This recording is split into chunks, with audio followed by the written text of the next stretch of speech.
Bismillahirrahmanirrahim. Assalamualaikum warahmatullahi wabarakatuh.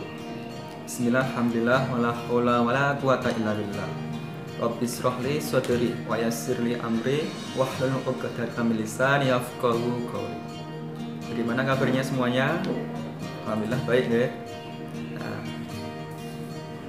sebelum memulai pembelajarannya, ya, alangkah baiknya mari kita awali dengan bacaan Bismillah bersama-sama. Bismillahirrahmanirrahim. Baik, untuk anak-anak semuanya silahkan untuk absensi dulu di Google Classroom, ya. Pokoknya absensinya Bapak tunggu sampai pembelajaran selesai. Nah, sekarang kita belajar dalam bab yaitu Umar bin Khattab. Sebelum menginjak ke bab Umar bin Khattab, nah, Bapak pengen membahas tentang Khulafaur Rasyidin dulu. Mereview kembali tentang Khulafaur Rasyidin. Apa itu Khulafaur Rasyidin?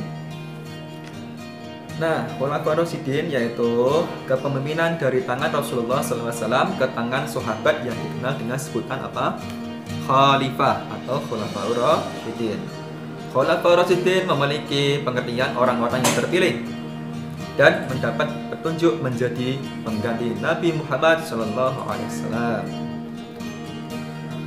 Setelah Nabi Muhammad wafat, tapi bukan sebagai Nabi ataupun menjadi Rasul, ya, cuma mengganti aja. Nah, tapi bukan menjadi Nabi maupun Rasul.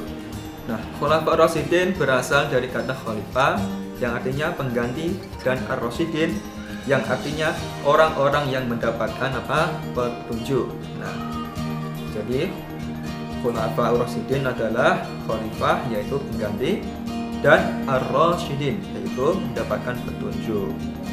Pedoman yang dijadikan pegangan adalah Al-Quran dan As-Sunnah. Nah, terus para khalifah itu tetap menggunakan sistem pemerintahan sebagaimana yang dilakukan oleh Rasulullah. Para khalifah yang memimpin umat Islam serta lain, yaitu siapa? Khulafaur Rasyidin itu. 1. Abu Bakar. 2. Umar bin Khattab. 3. Utsman bin Affan. Yang keempat, Ali bin Abi Thalib. Nah, pada masa mereka merupakan masa yang keemasan, ya, zaman ideal, di mana pemerintahan dijalankan seperti apa? Yaitu hanya pemerintahan masa Nabi Muhammad SAW. Karena alasan ini mereka dikenal sebagai apa? Khulafaur Rasyidin, yakni para khalifah petunjuk jalan kebenaran atau jalan kebenaran. Nah, sekarang kita menginjak ke bab Umar bin Khattab. Nah, silakan simak. Umar bin Khattab, ya, lahir di tahun 13 atau 23 Hijriah. Nah, sampai 644 Masehi. Nah, nama lengkapnya yaitu adalah Umar bin Khattab bin Nafil bin Abdul Uzza. Dilahirkan di kota Makkah, nah, di Jazirah Arab sana. Dari Bani siapa? Bani Adi, salah satu rumpun suku Quraisy. Umar masuk agama Islam pada usia berapa? Yaitu 27 tahun. Nah, 40 tahun sebelum hijrah. Umar bin Khattab dikenal memiliki apa? Fisik yang sangat kuat, gagah, tinggi dan kekar. Nah, berwatak yang sangat keras, ya, hingga dijuluki apa? Singa padang pasir. Beliau pemuda yang sangat keras dalam membela agama tradisional Arab yang saat itu masih menyembah berhala. Nah, zaman dahulu itu Umar bin Khattab ketika ada agama masuk, nah apalagi ini agama Islam, nah pokoknya ada agama masuk mengusik-ngusik agama tradisional Arab, mengusik-ngusik agama nenek moyangnya, Umar bin Khattab tidak terima. Nah, bahkan yang mengikuti, ya, pengikut agama baru itu akan dibunuh, siksa, dan pokoknya kena siksaan Umar bin Khattab. Nah, begitu kerasnya Umar bin Khattab. Terus Umar bin Khattab pada masa mudanya ia adalah jagoan yang berkelahi, ya, yang dikenal dan seorang orator. Umar tumbuh menjadi pemuda yang disegani dan ditakuni pada masa itu, ya, serta orang-orang yang bersemangat. Nah, Umar tuh disegani, ditakuti, dia orang yang smart. Nah, ia sudah salah seorang di antara beberapa orang di Mekah yang kenal baca tulis sebelum Islam. Jadinya zaman dahulu kan sebelum Islam adalah zaman jahiliyah, zaman kebodohan. Nah, tapi Umar bin Khattab bisa nulis dan bisa membaca. Ya. Bahkan Umar bin Khattab ya dari keluarga yang menengah ke atas. Bayangkan dulu zaman jahiliyah masih zaman kebodohan, tapi Umar bisa menulis dan bisa membaca. Nah, Umar bin Khattab ketika pas waktu itu Rasulullah SAW mendapatkan wahyu ya, dan menyuruh orang-orang Islam. Umar radhiyallahu anhu menjadi musuh sejati Islam ya, karena tidak terima agamanya diganggu. Umar menjadi musuh agama Islam zaman dahulu ya, menyiksa pengikutnya para nabi, menyiksa pengikutnya Rasulullah ya, bahkan membunuhnya ya. Dan Umar itu sangat ingin membunuh Nabi ya. Ketika mau membunuh Nabi ya, di perjalanan itu Umar ketemu siapa? Yaitu sahabatnya yang bernama Sa'ad bin Abi Waqqas. Nah, tanya, ya Umar, kamu mau kemana? Umar berkata, saya mau menemui Nabi ya, saya mau menemui Muhammad karena saya tidak terima. Nah, ibarat kata begitu, saya mau membunuh Muhammad. Terus Sa'ad bin Abi Waqqas, bagaimana? Kalau kamu Umar ingin membunuh Muhammad, maka kamu akan berurusan dengan Bani Hashim. Lebih baik kalau kamu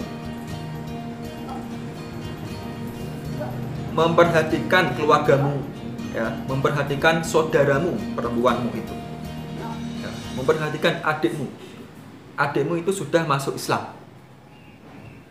Nah, terus ketika itu Umar bergegas menuju ke rumah adiknya yang bernama siapa? Fatimah. Setelah sampai di rumah Fatimah dan mendengar ya, ada salah satu lantunan syair, mengira lantunan syair apa itu? Ini lantunan syair apa ya? Ya, tanpa mengetuk pintu langsung ya, mendobrak pintu rumahnya Fatimah adiknya. Apakah kamu sudah masuk Islam? Ya. Apakah kamu sudah masuk Islam? Fatimah tidak mengaku atau berdiam saja. Diam saja. Terus digampar Fatimah atau ditampar pipinya hingga berdarah. Terus ya, Fatimah berkata, ya, aku masuk Islam. Aku masuk Islam. Terus syair apa yang kamu baca tadi? Umar kata gitu. Fatimah menjawab, ini bukan syair. Nah, ini kalamullah. Ya, kalamullah. Ya, yang terdapat di surat At-Toha ayat 1 sampai 8. Nah, coba mana saya mau membacanya. Umar berkata begitu. Fatimah berkata lagi, kalau kamu Umar ingin membacanya, maka sucikanlah dahulu. Sucikanlah dirimu, karena ini adalah kalamullah. Nah, terus Umar mensucikan diri. Habis itu bagaimana? Nah, habis itu dibaca oleh Umar. Nah, begitu Umar membacanya, nah, tersentuhlah hati Umar. Ya, tersentuhlah hati Umar, ya, ingin mau masuk Islam. Nah, begitu gembiranya saudara perempuannya Umar, yaitu Fatimah, adiknya Umar itu tadi. Gembira sekali. Terus Umar bergegas menuju ke rumah Rasulullah SAW. Nah, ketika perjalanan ke rumah Rasulullah SAW, ya, kita mengetuk pintu, ya, itu tidak langsung dibuka, tapi apa? Diintip dulu, siapa itu? Oh, ini Umar ngapain kesini? Para sahabat bilang begitu. Ini ada Umar ini. Nah, terus ada salah satu sahabat yaitu Hamzah. Ini siapa ya? Ada sahabat. Oh, Umar, ya udah aku coba Ya, ini aku anu saja.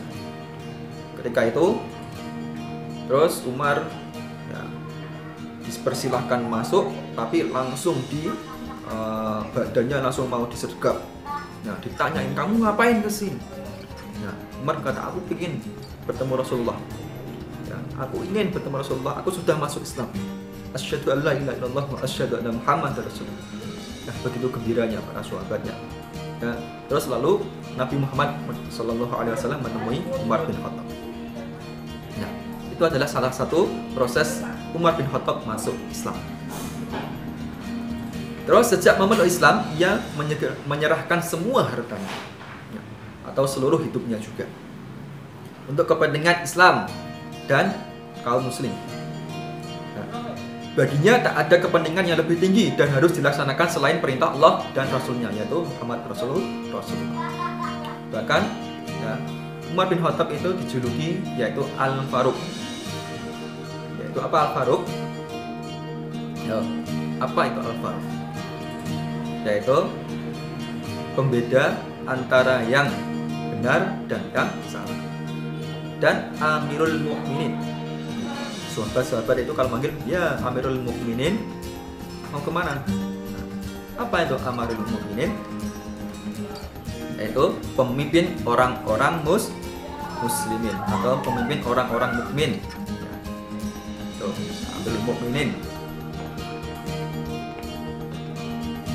Tidak seorang dari sahabat Rasulullah SAW yang berani hijrah secara terang-terangan kecuali siapa? Umar bin Khattab. Ya, Ali bin Abi Thalib meriwayatkan bahwa ketika Umar radhiyallahu anhu hendak berhijrah, ya, ia membawa pedangnya, membawa busurnya, membawa panahnya dan tongkat di tangannya menuju apa? Ka'bah. Nah, kemudian sambil disaksikan oleh tokoh-tokoh kaum Quraisy, ya, untuk melaksanakan apa? Tawaf 7 kali dengan tenang, ya, membawa senjatanya. Itulah ya salah satu Umar bin Khattab, kisah Umar bin Khattab ketika memeluk agama Islam. Terus pengangkatan menjadi khalifah. Bila Abu Bakar radhiyallahu anhu menjadi khalifah melalui pemilihan kaum muslimin, maka Umar bin Khattab dibaiat sebagai khalifah berdasarkan pencalonan yang diajukan oleh Abu Bakar radhiyallahu anhu. Beberapa saat sebelum wafat, masa khalifah Umar bin Khattab berlangsung selama kurang lebih adalah 10 tahun, dibaiat dulu. Nah, kalau Abu Bakar kan enggak dibaiat, ya, melalui apa? Pemilihan kaum muslimin. Kalau Umar dibaiat. Tuh. Terus model pemerintahnya gimana? Yaitu di bawah pemerintahnya wilayah kaum muslimin bertambah luas dengan kecepatan luar biasa. Musuh-musuhnya tidak dapat berkutik. Nah, terus prakasa dalam mengatur administrasi pemerintah, demikian pula di bidang hukum. Ya, dengan berpegang teguh kepada prinsip-prinsip ajaran Islam dan dengan memanfaatkan ilmu-ilmu yang dimiliki para sahabat Nabi Muhammad Sallallahu Alaihi Wasallam. Cara hidupnya rakyat jelata atau merakyat. Umat itu kepemimpinannya merakyat. Ya, bahkan umat kalau malam itu berkeliling, ya, berkeliling atau belusukan, nah, melihat rakyat-rakyatnya. Nah, terus ada salah satu rumah, loh kok ini rumahnya ini belum tidur, masih menerangkan lampu. Ini kenapa? Umar lalu diintip atau didengarkan di luar rumahnya itu. Ada salah satu seorang ibu dan anaknya, ya, anaknya itu nangis. Ya, kenapa? Kelaparan. Nah, terus seorang ibunya itu membohongi anaknya. Ya nak, ini ibu lagi masak. Coba dengarkan. Oh iya ibu, ini ada masakan. Cepat bu, matangkan, aku lapar. Ibaratnya gitu. Ya nanti segera matang, tenang saja. Nah, dan ternyata apa? Yang dimasak itu bukan gandum atau bukan jagung atau bukan makanan, tapi yang dimasak adalah sebuah batu untuk mengelabui anaknya ibunya tadi atau mengelabui anaknya tadi. Terus Umar bin Khattab mendengar, ini kok yang dimasak bukan makanan. Nah, terus Umar bin Khattab segera pulang, ya, memberikan apa? Memberikan gandum, memberikan roti, memberikan daging kepada ibu-ibu. Tapi ibu itu tidak tahu bahwasanya ini adalah Umar bin Khattab. Nah, Umar bin Khattab pas waktu perjalanan mau memberikan makanan itu, ada salah satu ajudan yang ingin menggantikan. Sudah saya saja Umar, ya sudah saya saja ya Amirul Mukminin yang menggantikannya. Nah, saya panggil saja, gak usah, ini aku mau berikan saja. Itulah, begitu sangat tegasnya, begitu sangat bijaksananya Umar bin Khattab. Terus Khalifah Umar bin Khattab memiliki sifat yang sangat mulia. Dia adalah sifatnya begitu tegas, tapi mempunyai hati yang sangat mulia. Tuh.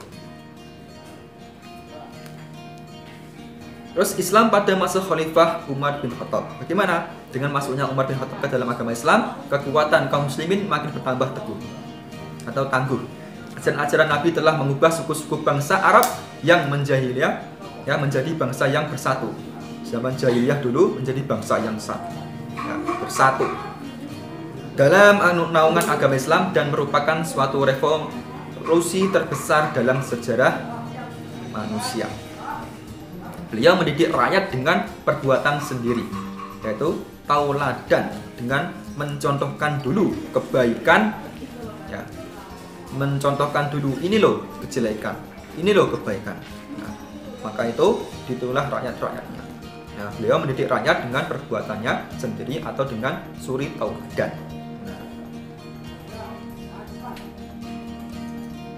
Terus Khalifah Umar berpidato di hadapan penduduk Madinah. Ya, saudara-saudaraku, aku bukanlah rajamu yang ingin menjadikan Anda budak.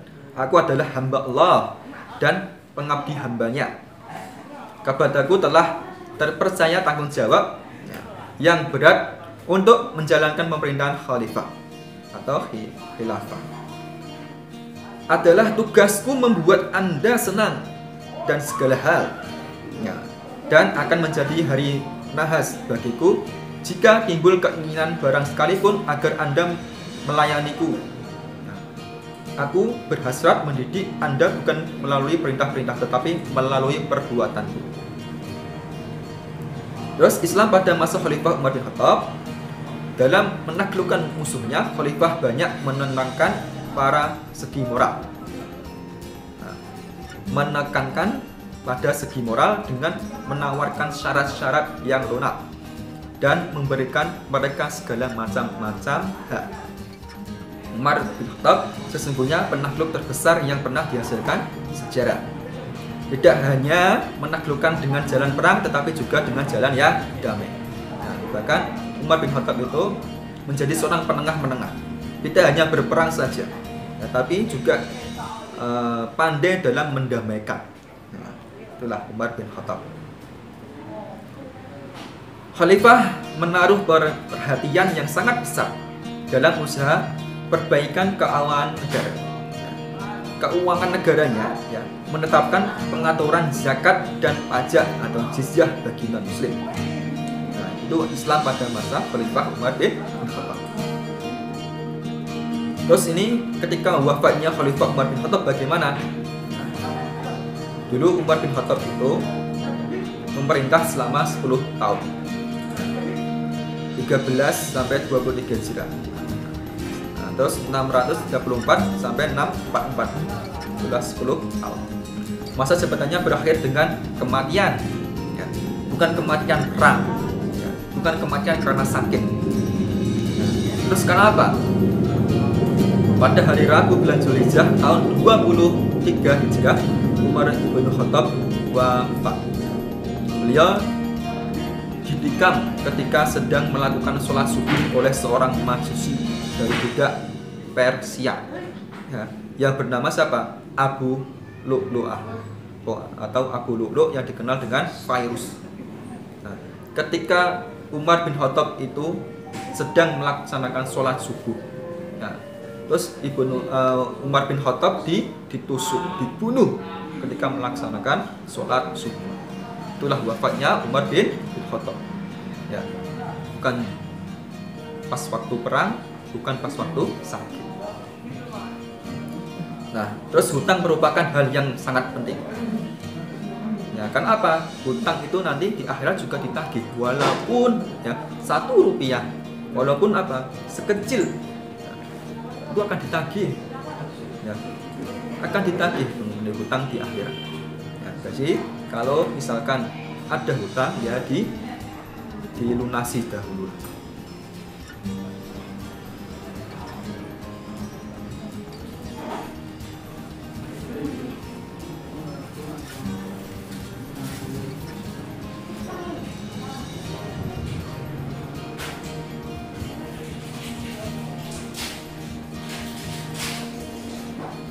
Terus ini wafatnya sudah tadi. Terus persatuan umat, bagaimana ini? Ya, saudara-saudaraku, aku bukanlah rajamu yang ingin menjadikan Anda budak. Ya, aku adalah hamba-hamba Allah dan pengabdi hambanya. Kepadaku telah mempercayakan tanggung jawab yang berat untuk menjalankan perintah khalifah. Ya, itu tadi sudah ya, adalah tugasku membuat Anda senang dalam segala hal. Itu tugas Umar. Dan akan menjadi hari nahas bagiku jika timbul keinginan barang sekalipun agar Anda melayaniku. Aku berhasrat mendidik Anda bukan melalui perintah-perintah tetapi melalui perbuatan. Jadi pernyataan ini ya, rasanya sudah cukup untuk dijadikan acuan dalam menangani problematika kesatuan umat dewasa ini. Rakyat tentu akan simpati dengan sosok pemimpin seperti ini, ya, bersatu dalam perintah yang adil yang bisa mengarahkan rakyatnya, ya, pada persatuan umat yang damai. Rasanya tidak ada alasan untuk tidak tunduk pada pemerintah seperti ini. Nah, terus ada surat Al-Quran ya, di surat An-Nisa, ya ayyuhalladzina amanu atiullaha wa atiur rasula wa ulil amri minkum fa in tanaza'tum fi syai'in farudduhu ilallahi war rasuli in kuntum tu'minuna billahi wal yaumil akhir dzalika khairun wa ahsanu ta'wila. Hai orang-orang yang beriman, taatilah Allah dan taatilah Rasulnya dan ulil amri di antara kamu. Kemudian jika kamu berlainan pendapat dan